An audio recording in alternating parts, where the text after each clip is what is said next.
Hi, I'm Mike Steven, and this is Gear Up. Today we're going to talk about something that keeps people indoors in the wintertime, and that's cold hands and cold feet. We're going to first start talking about something that doesn't have really to do with the hands and the feet, but they are connected. By keeping your body core warm, you'll keep your extremities warm. So it's really important to layer properly, having a wicking layer next to your skin, an insulation layer that's appropriate for the temperature outside, and then a windproof, waterproof layer if you need it on the outside. And the reason why I say if you need it on the outside is because even your highest, fastest breathing Gore-Tex will not be able to breathe fast enough for super aerobic activities, like if you're snowshoeing up a mountain, cross-country skiing, and you're really pushing yourself really hard. So what I like to do in those kind of scenarios so that I don't get wet, and getting wet is what will make you cold. So what I like to do is wear a base layer, a mid layer, and my outer layer will be more like wool so that it can breathe extremely fast and keep up with that. Because again, you're not getting wet from the outside, you're getting wet from the inside during these high impact activities. So the first thing to keeping hands and feet warm is good circulation in your body. Some people don't have that, and we'll go over some things that can help with that. But good circulation, your core is nice and warm, and that's distributing nice warm blood to your hands and to your feet. The next thing we're going to talk about is some of the tricks that you can do that'll help you out. One is, you've probably all seen these. They're just like little charcoal activated heaters, and you just take them out, shake them up a little bit, and as they're exposed to oxygen, they release heat. So these guys I find work fairly good in gloves. And they say they last for about 8 hours. I find they're a little shorter than that most times, but you know what? These guys work in a pinch. I always have them in my jacket pocket for my kids, or as a survival piece if you're in the backcountry. Next up to bat, just like layering on your body appropriately, you're going to want to layer on your hands appropriately. If you are doing a high output activity, maybe something like this style of glove, where you have fingers open, your fleece lined, but you have the ability to put over top the glove to keep your fingers warm. Because if you don't know, gloves are cooler than mitts. Mitts keep your fingers together, keep a big heat cavity in there. Whereas gloves separate all your fingers, and you're going to be a little bit colder. Why do people want gloves? Some people want good dexterity. So good dexterity for operating a snowmobile. I like it with my ski poles to be able to move my hand freely, is important to some people. So if you want to be warmer, you use mitts. If you want better dexterity, you're going to use gloves, and you're going to have to find your happy medium in there. So in terms of the mitt world, people come in all the time and say, my hands are cold always. I can't keep them warm. There's all sorts of things out there like rheumatoid and stuff like that Raynaud's, that keeps your hands really cold because you just don't have great circulation. Whereas a mitt like this will trap every last ounce of your heat. It's basically a down sleeping bag for your hand. You're going to see the drawback on something like this is going to be the bulkiness of it, how big it is. They're very big mitts. So if you're doing something technical, you're going to have a problem with this. Whereas kind of kept in your backpack as a survival piece again, if you have to spend the night in the backcountry, or for those people that just, you know what, you're at the hockey arena and your hands are always cold, or always fishing, your hands are always cold, you can get pretty darn warm mitts. These are crazy warm. And then something that's come into the industry recently and has become more feasible because of the battery types. So what we're talking about is heated mitts here, heated mitts and gloves. The first thing I'm going to mention about heated mitts and gloves is your battery qualities can change or vary. You want to go with a lithium-ion battery, like that's your better quality batteries. And something like that's going to be less affected by the cold and is going to heat the glove. So in a pair of gloves like this goes into the cuff. There's just a little pocket that the battery sits into. That's your controller to turn it on.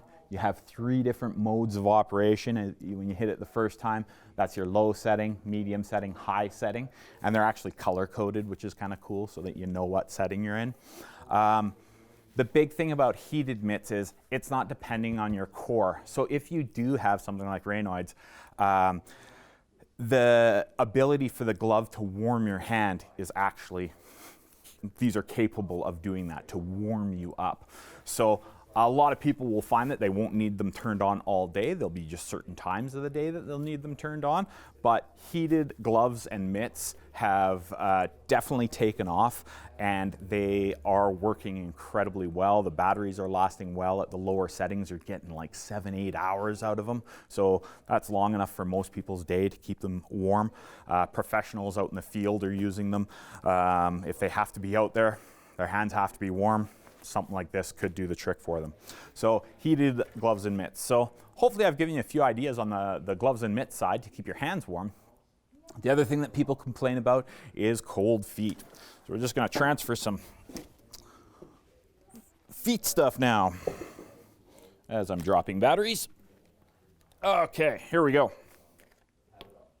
So again, first off, you've kind of got your basic toe warmers. So there are specific hand and toe warmers. The toe warmers are just slightly smaller, and they're designed to kind of sit up on the top of the boot, above your toes or below your toes, depending on where you like them.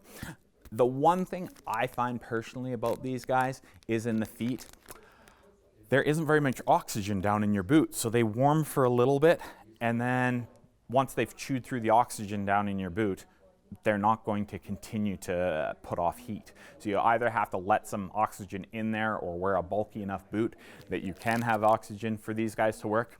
So that's kind of a little secret that if it doesn't have oxygen, it's not going to be working. So good quality socks. So a good quality sock is going to make a huge difference out there. If you're using cotton socks are gonna, when you start to sweat, they're gonna absorb the water, and just like a cotton t-shirt, it just hangs on you and stays wet, so do cotton socks. They just keep your feet cold and clammy. If you're able to wick the sweat off of your foot, put it into the liner of the boot, and a lot of boots are designed to be breathable so that you can actually vent them to the outside from the liner. So if you can keep your feet dry, you'll keep your feet warm, or it's one way to keep your feet warm. The other thing that people do quite often with boots, especially ski boots, because they have a buckle closure, a cammed closure, they do up their boots way too tight. And when you do up your boots super tight, you've got a lot of your blood flow runs over the top of your foot. And when you crank down your boots, you're just cutting off the blood flow. I understand people want performance out of their ski boots, and the way to get that is with a very, very, very thin sock so that the boot contours can grab a hold of your foot really well, and then you don't have to over tighten the boot and crush the circulation out. So it's kind of a little bit of backwards thinking there. A thin sock that's wicking and breathable versus a big bulky sock that chews up all the airspace. Big bulky sock also pads up all the little bones and stuff that the boot is trying to get a hold of on your foot, making you tighten it down more because you're getting play and movement. So just something to think about is the boot fit. So how your boots fit and basically your buckling pressure or your pressure that you're putting down on your feet. That will make a huge difference. And then the last thing I'm going to point on is, yeah, they've got it in socks too, heated socks. We used to do heated footbeds a lot, whereas we found heated socks are just so much more versatile because it runs some heat down the bottom of the sock here. You've got your batteries that sit in the top cuff of the sock. So they're kind of just strapped down to your calf out of the way. They work great for all sorts of different sports. The problem with footbeds, you had to switch your footbeds out and you had wires and all that kind of stuff. Whereas with the socks, everything is included in the sock. So you can just slide on the socks, put on the battery pack, and choose the footwear that you're going to use that day. Whether it be, I've heard people using it for riding horses because cowboy boots are pretty cold, I guess, and you need a small boot to fit in stirrups. So I've heard of people using it for that. Skiing, obviously, snowshoeing, all those kind of sports, ice fishing, and people that just have cold feet, generally in the wintertime, could wear these as an everyday type of thing. The really neat thing is that the bulk of the cost of a heated sock is actually the battery. Lithium-ion batteries are quite expensive. The neat thing is that as you wear through the sock and wear the sock out, because they will wear out over time, you can just replace the sock, not the battery, so that you can actually get some extra life out of these kind of socks. I hope this helps you stay warm in the winter. I'm Mike Stephen, and this has been Gear Up.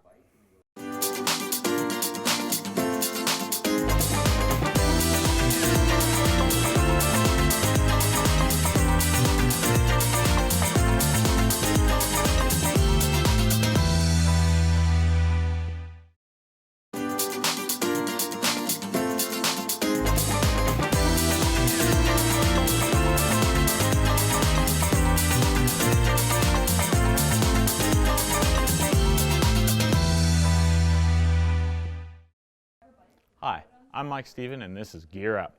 Today we're going to talk about goggles. And the first thing I want to go over with goggles is care and maintenance of your goggles. A lot of people think that there isn't much to them, but goggles are quite expensive, and hopefully I'll give you a few tips that extend the life of your lenses and allow you to keep wearing the goggle and have great vision for longer. So first off, your goggle comes in a microfiber bag, like just a little bag. Keep it in that bag at all times when it's not on your face. If you're not, if you do have a microfiber bag and want to go to the next level of protection, there's things like this. So it's a fleece-lined goggle box. Allows you to put your goggle in a box. It's armored. You can kind of throw it in your gear bag, and you can trust that your goggles are going to be in good shape. The other thing that's kind of a little bit newer in the industry, it's kind of neat, I saw it in the military first, but is these goggle socks. So it just goes over the front of the goggle, and you can have that on it when you're not using it. It's just something that you can take off real quick, throw it in your pocket. You can also use it as a cleaner. Most of the goggle socks are you're able to wipe off because they're basically a lint-free cloth, so they won't leave any residue, won't leave anything on the lens. Okay, so that's kind of just protecting it in terms of when it's not in use. Once it gets into use, there's all sorts of things that happen. My favorite is when you hit the snow and there's tons of snow out there and your goggles are just getting packed on a deep pow day. You get to the lift and they're starting to fog up a little bit and there's a little ice on them. The first thing that you do is you take your goggle off, you put it into your jacket, let it completely thaw out. Goggles lenses are weakest when they're wet and foggy, and basically they absorb the moisture and it softens the material. So put it in your jacket, wipe it out, and wipe the water off versus scratching the ice off. When people scratch ice and snow off their goggles, they scratch the lens and damage the lens. I get asked quite often, are there lenses that are just impervious to scratching and stuff like that? There isn't.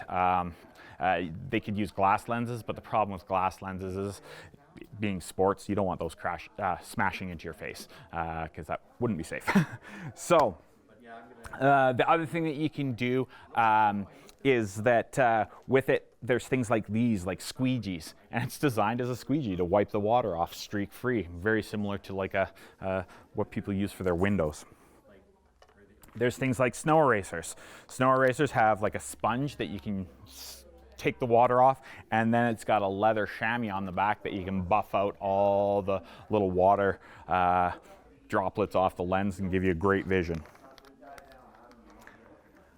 Now we're going to talk about fog. So goggles, higher quality goggles will fog less for sure, but there are some things that you can do to help with that. Dressing properly and not overheating.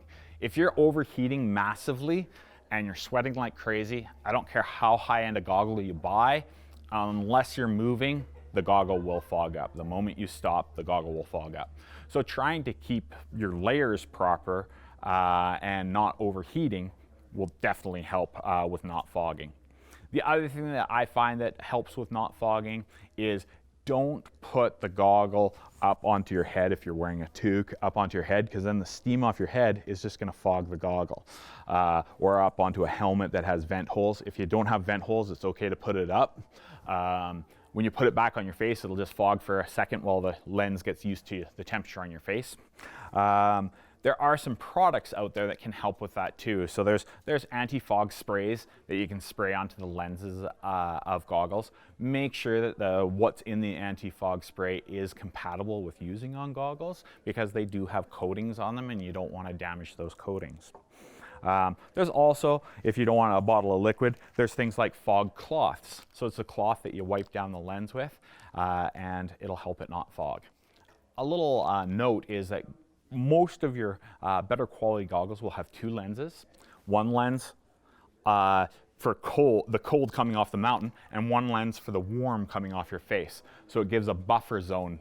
If those two meet on the same lens, that's when you get fogging.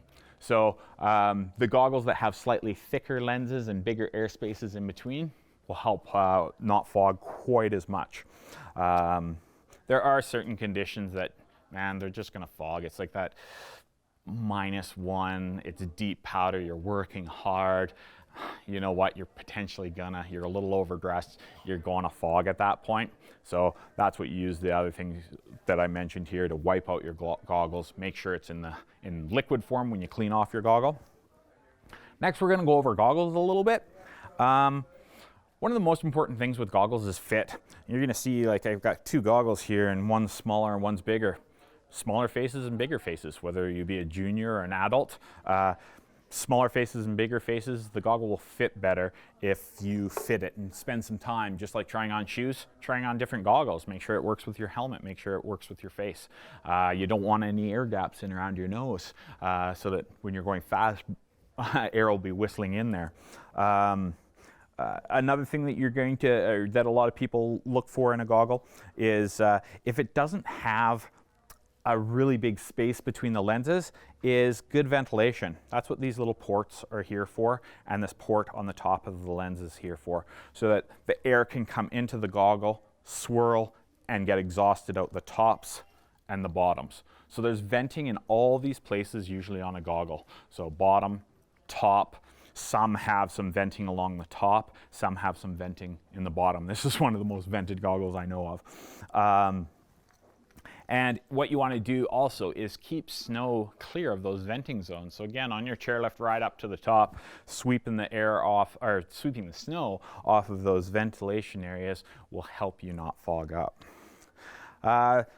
Next up, there's lens technology, and man, there is a ton of lens technology out there right now. They've definitely they've pulled apart the light spectrum and choosing what light to allow into the goggle, what light not to allow into the goggle. Most goggles that you'll find at a specialty sports shop will block the UVA and UVB, so the dangerous ones that your eyes shouldn't be taking. But then there's other forms of light that are going to help you or hinder. And what you want is you want a lens that is appropriate for the light conditions of that day. So if it's a super overcast day, you're gonna want a low light lens, meaning that lots of light can come in through the lens and allow you to see the definition in the terrain. If you go skiing on a socked in day, and you'll definitely notice what's called flat light. And flat light is when you just can't see the bumps in the snow. The lower light lens that you use, the more it will help get rid of that flat light. Also, tints in the lenses help with that. Yellow tint or orange tint or amber tint in there helps pull out some definition. One of the things that I do when I try on goggles is I try on goggles and then look at a clothing rack that has a bunch of black clothing on it and see how much definition you can see. So a lens that is a little bit nicer will allow you to see more definition. So the other side of the spectrum is too much light coming in. You're up skiing in a place like Whistler on a gorgeous sunny day. You're in the middle of a bowl, so the sun's coming at you from here. The sun's refracting off the snow at you. You're going to have some really, if you have low light lenses, you're going to be squinting all the time and having a hard time seeing there. So at that point, what you want is you want a lens with more of a coating on it, and you'll see the black iridiums and the fire iridiums, all the different colors that are over top of the lens. Believe it or not, the colors aren't just for the style. the different colors let in different amounts of lights. So depending on how sensitive your eyes are is how much light you'll let in that situation. So a lot of times people have a couple lenses with them to be able to switch out. So say the day starts out gorgeous and sunny and then moves to low light. It's nice to be able to switch out your lenses. On that note, one of the things that's changed in the industry huge is on the high-end goggles, fast lens technology. Every goggle can have its lenses changed out. It just takes more time. There's certain goggles that you do this on the chairlift, and there's certain goggles that you'd probably go into the lodge to do it because it'll take you a little bit of time. Whereas this is some of the fast technology, so it's as quick as you flip that up, out comes your lens. So they're using a combination of a clip and magnets. You'll see the magnet kind of click and pull the lens into place, close the door. So you can switch between a high light and a low light lens extremely quickly. The other thing that I like taking the lens out for is it's really easy to clean them at that point. Take the lens out, you throw it in your jacket pocket, let it all the snow and ice come off of it, and take the water off of it that way. There's also some kind of neat technology on goggles right now that there's magnets here on this brand of goggle, and what it does is a balaclava actually magnets right to the goggle. The reason why they're doing that isn't just for coolness factor and to have a seamless look to it, is that when your balaclava gets underneath your goggle on a cold day, so the balaclava is coming up underneath your goggle, it can transport moisture from your mouth up into your goggle lens. So by having the magnetic one that's joining to the outside of the frame, you don't get any of that fog from your breath creeping up into your goggles. So kind of a cool design, kind of neat. The other thing that I'd like to mention is, it's a small thing, but it's a thing that makes a big difference. A lot of the goggles nowadays have silicone on the back of the strap. The benefit of silicone is that the goggle strap doesn't want to slide and move, and where you put it, it stays in place. This kind of comes from the motocross industry, because if you look at motorbike helmets, they don't have a clip on the back of their helmet. They're trusting this silicone to hold them through all the whoops and jumps and everything else that they're doing. So I find that you can get rid of the clip on the back of your helmet, have your helmet a little bit more clean looking. But yeah, so that's another thing that you can kind of look for in a goggle. There's all sorts of lens technology, and I'm not going to go super deep into that. We've already talked about it a bit, but there is some technologies that allow a wider variation, meaning the lens changes depending on the light it's being hit by. So in high light conditions, it darkens slightly. In low light conditions, it brightens slightly. So there's that kind of technology out there. Basically, the sky's the limit with the technology in goggles these days. Unfortunately, so is the price. There's goggles with fans in them and heating systems in them to totally destroy fog. So it's basically like turning on the defrost in your car. It's actually got it heats the actual lens and gets the fog off the lens, or another system blows air across the lens and gets rid of it. And it's such a quiet fan that actually, kind of going back to the military again, the military actually use it. It's so quiet, you don't even hear the fan working, but it keeps your goggles completely clear. I hope this helps you get out on the slopes and enjoy a little bit more being able to see and be safer out there. I'm Mike Stephen, and this has been Gear Up.